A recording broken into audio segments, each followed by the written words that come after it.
ይህ መኪና እመኘው ነበረ ይህ መኪና አይምሮዬ ውስጥ ሲየው ነበረ ካናዳ ያለው አስተዋውሳለሁ ዩሱፍ አርጌ በሹፌር ይህ መኪና እንደምንነዳ እኔ አቀው ነበረ ጋይስ እምነታችሁ ለካስ እውን ይሆናል law of attraction ይሰራል your imagination becomes your reality ይሉታል you know so እንዴት አድርጌ ነው ከዛ ተነስቼ ወደዚህ የመጣሁት because ልብ ብላችሁ ካስተዋላችሁ ድሮ ደህነት ውስጥ ሆኜ ችግር ውስጥ ሆኜ የተናገርኳቸው እንዳለ ነገሮች በአጠቃላይ ምኞቴ እውን ሆኖልኛል አሁን እየኖርኩት ይገኛለሁ እናንተም በተግባር አይታችሁታልና so ልመክራችሁ የምፈልገው ነገር ምንድነው ጋይስ ስኬት ውስጥ መድረስ ከፈለጋችሁ አይምሮአችሁ ነው መቆጣጠር ያለባችሁ ማንንም ሰው ሊጎዳችሁ አይችልም አብዛኛው ሰው ሊተርባችሁ ሊሞክር ይችላል አብዛኛው ሰው ሊያወድቃችሁ ይሞክራል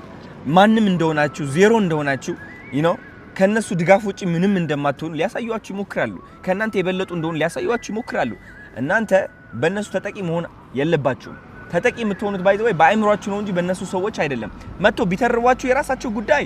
ተረባው እነሱ ውስጥ ነው ያለው እንጂ እናንተ ላይ አይደለም ያለው የእናንተ ጸጉር ጥቁር ከሆነ 100,000 ሰዎች መጥተው ጸጉራችሁ ቀይ ነው ቢሏችሁ ጸጉሬ ቀይ ነው ብላችሁ መታምኑ ከሆነ that means እናንተ ስኬት ውስጥ መድረስ አቅም የላችሁም ማለት ነው ስኬት ውስጥ የሚደርስ ሰው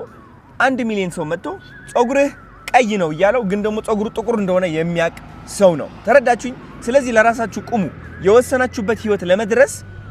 ለራሳችሁ ቁሙ ተስፋ እንዳትቆርጡ እምነታችሁ ነው የናንተ አዳኝ እምነታችሁ በእግዚአብሔር ያላችሁ እምነት በእግዚአብሔር ማመን ማለት በመትፈልጉት ነገር ማመን ማለት ነው በስኬት ማመን ማለት ነው ድህነት ስቃይ ችግር ማጣት የሚያጋጥሙን አብዛኞቻችን በውስጣችን አላመንም ማለት ነው እግዚአብሔር ከዚህ ነገር ያወጣኛል ብለን አምነን መስራት አልጀመርንም ማለት ነው ከስራ በፊት እምነት ይቀድማል እምነት እንጀምር ከዛ ስራ እናስከትል ስኬታችን በየመንገዱ ይሆናል ያንኳኳነው በር ይከፈትልናል አንድ በር ይከፈትልኛል ብለ ካላሰብ በሩ አይከፈትልም ልንገራችሁ ምክንያቱም አትከፍተውማ አትሞክረውም ችግሩ እሱ ነው